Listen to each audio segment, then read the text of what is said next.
Arya soul music नक्की ऐका आणि सबस्क्राईब करा. ओम श्री लक्ष्मी महात्म्य. नमस्तेस्तु महामाये श्रीपीठे सुरपूजिते शङ्खचक्रगदाहस्ते महालक्ष्मी नमोस्तुते. ओम श्री लक्ष्मी देवै नमः. ओम श्री गणेशाय नमः. ओम नमो श्री गजवदना गणराया गौरी नंदना विघ्नेशा भवभयहरणा नमन माझे साष्टांगी. नंतर नमिली श्री सरस्वती जगन्माता भगवती ब्रह्मकुमारी वीणावती विद्यादात्री विश्वाची. नमन तैसे गुरुवर्या सुखनिधान सद्गुरुराया स्मरुनी या पवित्र पाया चित्तशुद्धी जाहली.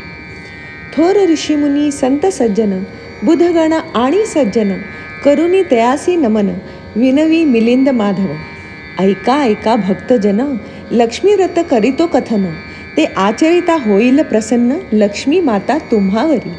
युगात युग द्वापार श्रेष्ठ देश पवित्र सौराष्ट्र तेथे घडली जी गोष्ट तीच आता ऐकावी. त्या सौराष्ट्र राज्यात भद्रश्रवा राज्य करीत ज्ञात असे त्या वेदात महावीर पराक्रमी. सुरत चंद्रिका त्याची राणी पतिव्रता सुलक्षणी लाखात एक देखणी प्रेमे दोघे नांदती. तयास आपत्ये झाली 8 7 पुत्र लागोपाठ एकच कन्या संतुष्ट श्यामबाला नामेती. नगराबाहेर उद्यानात कन्या होती खेळत त्यावेळी राजवाड्यात चमत्कार घडला ऐसा की देवी लक्ष्मी म्हणाली मनात मी राहिले राजगृहात तर राजहस्ते जनतेत सुख समृद्धी नांदेल. आपण गेले गरीबा घरी तर तोच खाईल संपत्ती सारी इतर प्रजा बिचारी दरिद्रीच राहील. ऐसा विचार करूनी वृद्ध स्त्रीचे रूप घेऊनी काठी टेकित एके दिनी राजद्वारी पातली. तेव्हा तेथील एक दासी आली धावत द्वारापासी म्हणे कोण हवे गे तुझसी सांग आधी मज लागी. आहेस तरी तू कोण काय तुझे ठाव ठिकाण येथे येण्याचे कारण सर्व सांग नावही. तेव्हा वृद्धा रूपधारी लक्ष्मी म्हणे भुवनेश ब्रह्मांड माझे स्वामी द्वारकापुरी राहतो आम्ही कमला माझे नाव असे. पूर्वजन्मी तुमची राणी होती एका वैश्याची पत्नी त्या दोघांचे निशिदिनी भांडण मोठे होत असे. वैश्य होता महादरिद्री रोज रोज तो पत्नी समारी नाना प्रकारे छळ करी अन्न पाणीही देईना. म्हणून ती अति वैतागली रागाने घराबाहेर पडली राणीवनी भटकू लागली. दया आली मला तिची मग तिच्यापाशी जाऊन विचारले दुःखाचे कारण कराव्या तिचे समाधान उपदेश तिला केला मी. जे व्रत देते धन संपत्ती त्या लक्ष्मी व्रताची माहिती सांगितली मी तिजप्रती पूजा विधी सर्वही. मी सांगितल्याप्रमाणे श्रद्धेने आणि भक्तीने लक्ष्मी व्रत करिता तिने लक्ष्मी प्रसन्न जाहली. दारिद्र्य त्यांचे संपले कलहतंटे नाही उरले संतती संपत्तीने घर भरले आनंदी आनंद जाहला. पुढे मग यथाकाळी ती दोघेही निवर्तली व्रतपुण्य मार्गे गेली लक्ष्मी लोकेही सुखाने. जितकी वर्षे केली लक्ष्मी व्रत तितकी 1000 वर्षे वैभवात राहुनी आता राजकुळात जन्म त्यांना लाभला. नाना भोग नाना विलास सदोदित मिळती राणीस भुलुनी त्या ऐश्वर्यास विसर पडला व्रताचा. लक्ष्मी व्रताची आठवण करुनी द्यावी म्हणून येथे केले आगमन सांग तुझ्या राणीला. ऐकूनी तिच्या भाषणाला कौतुक वाटले दासीला आणि विचारी वृद्धेला लक्ष्मी व्रताची माहिती. जोडून या दोन्ही हस्त दासी विनवी वृद्धे प्रत मला सांगावे लक्ष्मी व्रत केव्हा कैसे करावे. लक्ष्मी ती वृद्धा रूपधारी प्रसन्न झाली दासीवरी व्रताची माहिती सारी कथन केली संक्षेपे. पवित्र महिना मार्गशीर्ष त्यात वसे ईश्वरी अंश तोच योग्य लक्ष्मी व्रतास प्रत्येक वर्षी सर्वदा. दर गुरुवारी त्या महिन्यात आपण राहावे व्रतस्थ, मन ठेवावे शांत स्वस्थ, शुद्धाचरणी असावे. भरला कलश किंवा कळशी घ्यावी, तीत पैसे सुपारी दुर्वा घालावी, हळदी कुंकवाची बोटे ओढावी कलशाच्या 8 बाजूंना. 5 झाडांचे डहाळे घ्यावे, ते कलशात नीट ठेवावे. तांदूळ थोडे पसरावे स्वच्छ एका पाटावरी. जमीन थोडी सारवावी, मग पाटाची बैठक मांडावी. सभोवती रांगोळी काढावी, कलश ठेवावा त्यावरी. श्री लक्ष्मी देव्यै नमः म्हणून श्री लक्ष्मी देवीचे करावे पूजन. दूध फळे मिष्टान्ने ठेवून नैवेद्य अर्पण करावा. मग आरती ओवाळावी, मनोभावे प्रार्थना करावी. श्री लक्ष्मी मातेला सांगावी इच्छा आपल्या मनातली. हे लक्ष्मी माते भगवती, यथाशक्ती यथामती सेवा करतो आम्ही ती, मान्य करूनी घेई तू. आम्ही बालके अज्ञ म्हणूनी, अपराधांची क्षमा करूनी, झडकरी येई गे धावूनी, प्रसन्न होई आम्हा ते. कृपा करावी आम्हावरी, तुझे वास्तव्य असो घरी दारी. दुःख दारिद्र्य निवारी, सुखी ठेवी सर्वांना. विपुल लाभो धनसंपत्ती, कधी न येवो आपत्ती. आयुष्यवान हो संतती, भाग्य आमुचे उजळावे. महामाये जगन्माते, शंखचक्र गदा हस्ते. कमलासने सुरपूजिते, लक्ष्मी देवे नमोस्तुते. ऐसी करूनी प्रार्थना, घालावी साष्टांग वंदना. पूर्ण होतील मनकामना, व्रत ऐसे केल्याने. उपास करावा दिवसभर, घ्यावा दूध फळांचा आहार. मनी घ्यावे ते वारंवार, गोड नाम श्री लक्ष्मीचे. सायंकाळी करावे गोपूजन, महानैवेद्य करावा अर्पण. मग जेवावे आपण कुटुंबियांसहित आनंदे. दुसऱ्या दिवशी कलशातील पाणी ओतावे विहिरीत किंवा नदीत नेऊनी. 5 डहाळे 5 ठिकाणी एक एक ठेवावा. नंतर घरी परत येऊनी पूजा केली त्या ठिकाणी हळद आणि कुंकू वाहुनी नमस्कार भावे करावा. ते ऐकूनी दासी झाली संतुष्ट. म्हणे तुला दिले मी बहु कष्ट, परी न होता तुरुष्ट, क्षमा मजला करावी. आता जाते राणीपाशी, तुझा निरोप देते तिजसी. इथेच तू थांब जराशी, राणी येईल झडकरी. परंतु त्या क्षुद्र राणीला वैभवाचा महागर्व झाला. वृद्धेचा निरोप समजला तेव्हा आली तोऱ्याने. म्हणे, अगं ए थेरडे, कशाला आलीस आमच्याकडे? कोण ऐकणार तुझे रडे? हो चालती येथुनी. लक्ष्मी म्हणाली, राणीस तू राजवैभवाने माजलीस, उन्मत्त उद्दाम झालीस, विसरलीस ती पूर्वस्थिती. आजचा अतिशुभ दिन, लक्ष्मीचा असे हा जाण. केलास माझा अपमान, फळ त्याचे भोगशील. ते ऐकूनी शापवचन, राणी झाली क्रोधायमान. म्हातारीस केली मारहाण, अद्वा तद्वा बोलुनी. वृद्धारूपी लक्ष्मी माता मनी म्हणाली, इथे आता एक क्षणभरही न थांबता जावे सत्वरी स्वस्थान. लक्ष्मी तेथुनी निघाली. समोरून श्यामबाला आली. दोघांची तेव्हा भेट झाली. सुदैव ते त्या कन्येचे.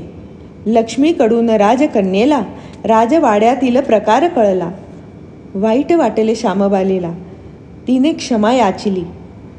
पाहुनी ती सालसबाला लक्ष्मीचा आला कळवळा. लक्ष्मी व्रताचा सोहळा कथन केला तिजलागी. तो दिवस मार्ग शीर्षातला गुरुवारच होता पहिला. म्हणून लक्ष्मी नारायण पूजिला राजकन्येने यथाविधी. शेवटच्या मग गुरुवारी लक्ष्मी कृपा झाली तिच्यावरी. मनातली इच्छा सारी परिपूर्ण जाहली. राजा एक सिद्धेश्वर, त्याचा पुत्र मालाधर. राजकन्येस मिळाला तो वर, विवाह त्यांचा जाहला. राजकन्या सुखी जाहली, आनंदात नांदू लागली.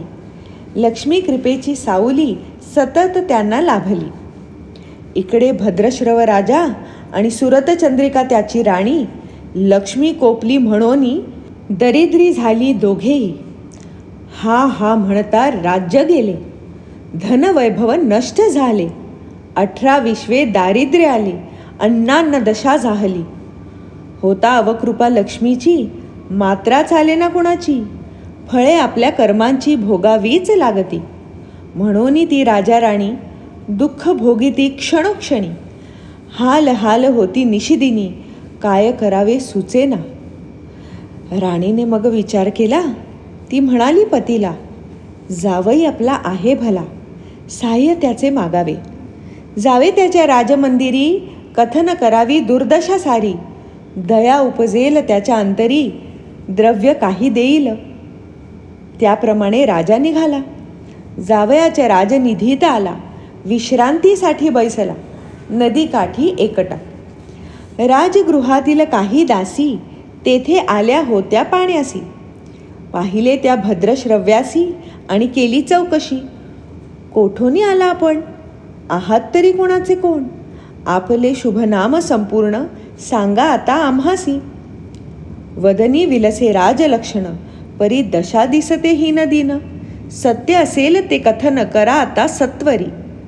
राजाने मग त्या दासी ते सांगितले सर्व नाते गोते. नवल वाटले ऐकुनी ते धावत गेल्या त्वरेने.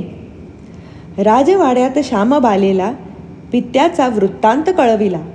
तो सर्व ऐकताच तिला आश्चर्य मोठे वाटले. मग तिने काय केले? मेनका दासीस बोलाविले, वस्त्रभूषणासह पाठविले, पित्यास आपुल्या आणावया. भद्रश्रवा येता राजद्वारी, सत्कार त्याचा केला भारी. दास दासी सेवेकरी होते तत्पर सेवेला. पंचपक्वान्नांचे भोजन आणि व्हावया मनोरंजन. गीत वाद्य नर्तन सर्व सिद्ध ठेविले. काही दिवस राहून मुलीचा पाहुणचार घेऊन राजा चालला परतून आपल्या मग नगरासी. जाताना त्याच्या कन्येने हंडा भरला द्रव्याने आणि दिला प्रेमाने आपुल्या पूज्य पित्याला. राजा मनी संतोषला, स्वधामा येऊनी पोचला. म्हणे आपल्या पत्नीला, द्रव्य पहा हे आणिले. हंडा पाहता उघडूनी चमत्कार आला घडूनी. द्रव्य सर्व नष्ट होऊनी कोळसे त्याचे जाहले. सुरत चंद्रिकेने गर्विष्ठ होऊन लक्ष्मीचा केला अपमान. म्हणूनच तिचे अकल्याण झाले होते सर्वही. श्यामबाला लक्ष्मी भक्त झाली नव्हती उन्मत्त. तिच्या सदनी वैभववित्त विपुल होते भरलेले. सुरत चंद्रिका झाली भिकारी. गेली एकदा मुलीच्या घरी. तेव्हा कुशल विचारी कन्या आपुल्या मातेला. मातेस करुनी नमस्कार, केला तिचा आदर सत्कार. तो दिन होता गुरुवार मार्गशीर्षातला शेवटचा. लक्ष्मी व्रतस्थ श्यामबालेने लक्ष्मी व्रत केले भक्तीने आणि मोठ्या आग्रहाने. मातेकडूनही करविले. तिने काही दिवस राहून सुरत चंद्रिका निघाली तिथून. लक्ष्मी व्रत केले म्हणून पुन्हा लाभली श्रीमंती. पुढे काही काळ गेला.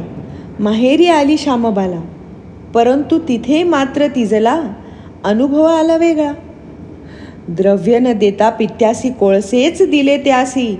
रिक्त हस्ते धाडिले आपणासी, म्हणून माता कोपली. म्हणून श्यामबालेला काही माहेरी कोणी विचारले नाही. आपल्या कन्येच्या भेटीसही आली नाही माता ती. तरीही त्या श्यामबालेला मातेचा नाही रागा आला. सत्वरी ती स्वगृहाला परत पावली निघाली. निघताना केली एक गोष्ट. तिथले थोडे घेतले मीठ आणि मग धरली नीट वाट आपल्या राज्याची. येऊनी पोचली राजमंदिरी. पती मग पत्नीस विचारी, गेली होतीस तू माहेरी, काय तेथून आणिले?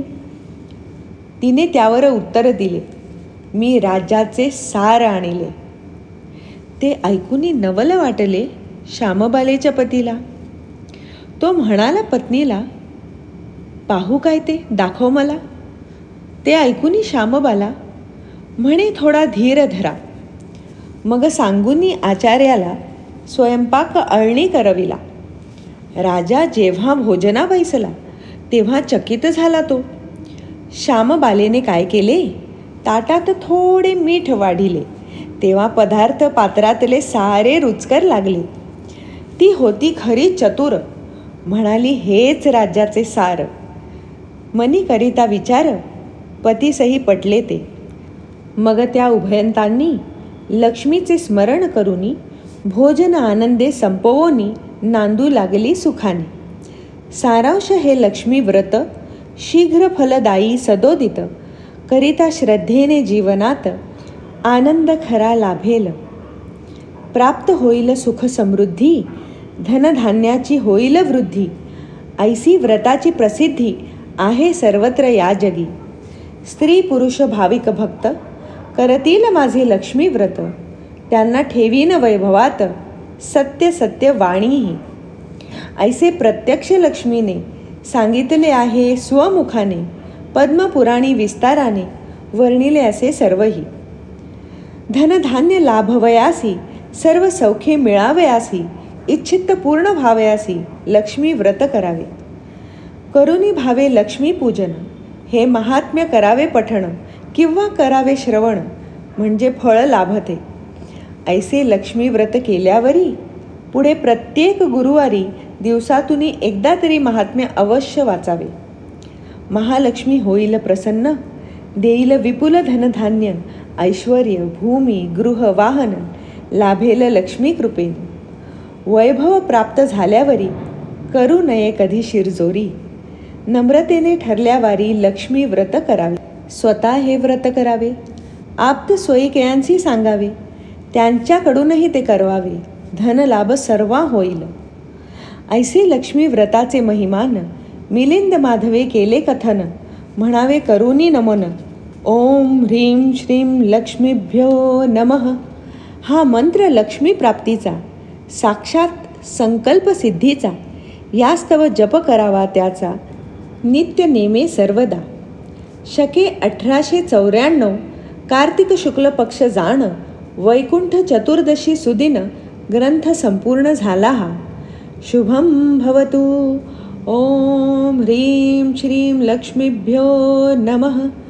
ओम शांती शांती शांती. श्री महालक्ष्मी देवतार्पणमस्तु.